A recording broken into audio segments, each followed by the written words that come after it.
ദിവസമാണ്. അന്നാണ് ഞാൻ ജനിച്ച ദിവസം, ജനുവരി 1. അപ്പൊ അതുകൊണ്ട് തന്നെ ഓരോ പിറന്നാൾ ആഘോഷിക്കുമ്പോഴും ഞാൻ ഇങ്ങനെ എന്നോട് തന്നെ പറയാറുണ്ട്, എന്താണ്, എനിക്ക് 18 വയസ്സാണ്. അതുകൊണ്ടാണ് ഈ സമയത്ത് എനിക്ക് ഇവിടെ നിൽക്കാൻ പറ്റുന്നത്. അപ്പൊ ഞാൻ പറയുന്നത്, I am not 43, I am 18 years and 25 years experience. അപ്പൊ നമ്മുടെ ജീവിതം എങ്ങനെയായിരിക്കും? ഞാൻ പറയുന്നത്, നമ്മുടെ പ്രായം എന്ന് പറയുന്നത്, ഏജ് എന്ന് പറയുന്നത് നമ്മൾ എപ്പോഴും പറയാറുണ്ട്, ജസ്റ്റ് നമ്പർ, ഒരു നമ്പർ മാത്രമാണ്. അപ്പൊ നമ്മൾ എങ്ങനെയായിരിക്കും നമ്മുടെ ജീവിതം എന്ന് പറയുന്നത്?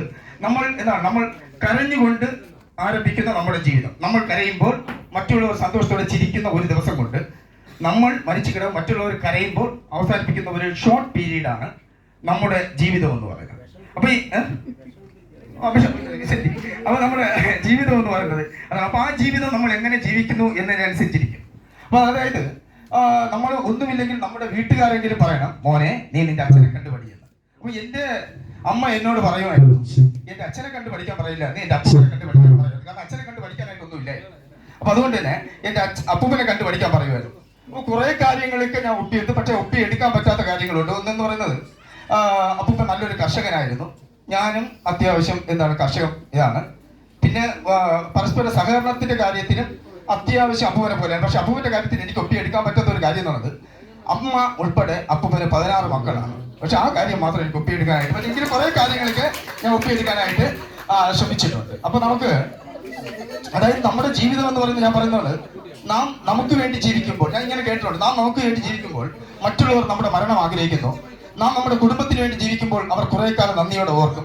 പക്ഷെ നാം നമ്മുടെ സമൂഹത്തിന് വേണ്ടി ജീവിക്കുകയാണെങ്കിൽ നമുക്ക് മരണമില്ല. നമ്മൾ ആലോചിക്കുക എത്ര ശരിയാണ് ആ വാക്ക്, അല്ലെ? നാം നമ്മുടെ സമൂഹത്തിന് വേണ്ടി ജീവിക്കുകയാണ്. അപ്പൊ അതായത് നമ്മുടെ കുടുംബമെങ്കിൽ നന്ദിയോടെ ഓർക്കും. കാരണം ഒരിക്കല് ഒരു ഭാര്യയും ഭർത്താവും കൂടെ ഒരു മാജിക്, ഞാൻ അവസാനം 1 മിനിറ്റേ ഉള്ളൂ, കാരണം അവര് റിബണൊക്കെ കെട്ടി ഒന്ന് റെഡി ആവുന്നേ ഉള്ളൂ. കാരണം അവർ ഒരു മാജിക് കാണാൻ പോയി. അപ്പൊ മാജിക് കാണാൻ പോയപ്പോൾ ഉള്ള ഐറ്റം, ആദ്യത്തെ ഐറ്റം എന്താ, നമ്മൾ കണ്ടിട്ടുള്ള ഐറ്റമാണ് കത്തിയേറി.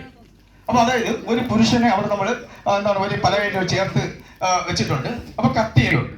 അപ്പൊ കത്തി എറിയുന്നു, തലയുടെ അടുത്ത് ഇവിടെ വന്നുകൊണ്ട് നമ്മൾ കണ്ടിട്ടുള്ള ഐറ്റമാണ്. അടുത്തത് ഇവിടെ വരുന്നു. അപ്പൊ ഈ ഭാര്യ പറയാണ്, ഇവര് ഭാര്യയും ഭർത്താവുമായിരിക്കും. കാരണം അവര് ആറ് കത്തി എറിഞ്ഞു, അയാളുടെ ദേഹത്ത് കൊള്ളാതെ സൂക്ഷിച്ചെറിഞ്ഞു എന്ന് ഭർത്താവ് ഭാര്യയോട് പറയാണ്. അപ്പൊ ഭാര്യ ഒരിക്കലും അങ്ങനെയാവാൻ സാധ്യതയില്ല. കാരണം ഭാര്യ ആയിരുന്നെങ്കിൽ 6 എണ്ണവും അവന്റെ പള്ളയ്ക്ക് എന്നെ കൊണ്ടേനെ. കാരണം ഇതാണ് നമ്മുടെ സഹകരണം, നമ്മുടെ ആ ജീവിതം എന്ന് പറയുന്നത്, നമ്മുടെ കുടുംബമെങ്കിലും നമ്മളെ പറ്റി ഓർക്കാമെന്നാണ്. അപ്പോൾ നമുക്ക് ഒരു വർഷം, നമ്മൾ എല്ലാ വർഷവും നമ്മൾ ഓരോ തീരുമാനങ്ങൾ എടുക്കാറുണ്ട്. നമ്മൾ മറ്റുള്ളവരെ സ്നേഹിക്കാനായിട്ട്, മറ്റുള്ളവരോട് സഹകരിക്കാനായിട്ട്, അല്ലെ, നമ്മളുടെ ഒരു മനുഷ്യനായിട്ട്, നല്ലൊരു കമ്മ്യൂണിസ്റ്റുകാരനായിട്ട് ജീവിക്കാൻ നമുക്ക് കഴിയട്ടെ എന്ന് ആശംസിച്ചുകൊണ്ട് ഞാൻ നിർത്തുന്നു. നന്ദി, നമസ്കാരം.